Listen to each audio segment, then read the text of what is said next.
ঠিক মনে আসতেছে না, মেবি এগুলোই যথেষ্ট আসলে। Live link, screenshot, group member, location আসলে লাগে না। যাই হোক, এটা আমি জাস্ট একটা ডেমো। হ্যাঁ, এটা দেখে আপনারা শুধু আইডিয়া নেবেন যে রিপোর্টিং এর স্ট্রাকচারটা কেমন হবে।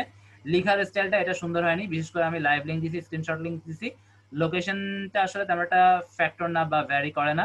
এখানে আসলে গ্রুপ মেম্বার হওয়া উচিত ছিল।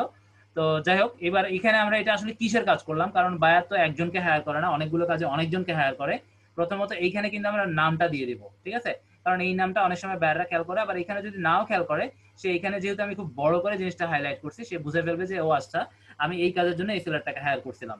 আমি আবারও বলতেছি, একই বায়ার দেখা যাচ্ছে কয়েকটা কাজের জন্য কয়েকটা সেলারকে হায়ার করে। এখন যখন অনেকগুলো সেলার রিপোর্টিং করে বা তাদেরকে প্রুফ জমা দেয়, তাদের মাথায় কিন্তু থাকে না কোন সেলারকে কোন কাজে হায়ার করছি। এবং রিপোর্টিং দেখে অনেক সময় অনেক সেলার, আমরা তো জানি, আমরা তো অনেক জায়গায় করে আসছি, কাজ করাইও আসছি, বা তাদের রিপোর্টিং গুলো আমরা দেখছি।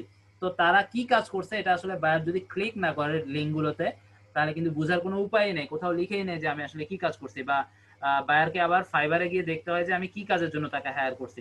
তো আমরা যদি এইভাবে রিপোর্টিং করি, তো বায়ার বুঝতে পারবে যে আমি আসলে প্রত্যেকটা অ্যাঙ্গেল থেকে ফোকাসিং করে বা কাজগুলো কিভাবে করতে হয়, আমাকে কিভাবে সে আমাকে আরো হেল্প করলো বা আমার সময়টা সেভ করলো, এই সেলারটাকে দিয়ে আমি ভবিষ্যতে কাজ করানোর মতো একটা ভরসা পাবো। মোট কথা, আমার রিপোর্টিং স্টাইল দেখে বায়ারের মনের মধ্যে একটা জিনিস জন্ম নিবে যে এই সেলারটার কাজগুলো সবগুলো ভালো। আমি রিপোর্টিং এর প্রথম থেকেই মুগ্ধ।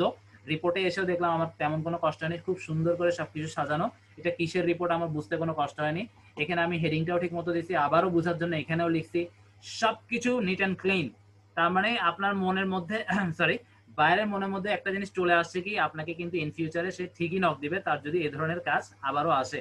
ঠিক আছে? তো এই ধরনের স্যাটিসফ্যাকশন গুলো যদি আমি বাইরের মনের মধ্যে গেঁথে নিতে পারি বা দিতে পারি, সেটা আমার জন্য প্লাস। এমন না যে আমি আজকে এভাবে প্রুফ দিলাম, তারপরের দিনই সে আমাকে হায়ার করবে, এমন না। আমার ক্ষেত্রে যেটা হয়েছে, আমার 3 মাস বা 4 মাস পরে গিয়ে একই বায়ার আবারও আমার কাছে আসছে।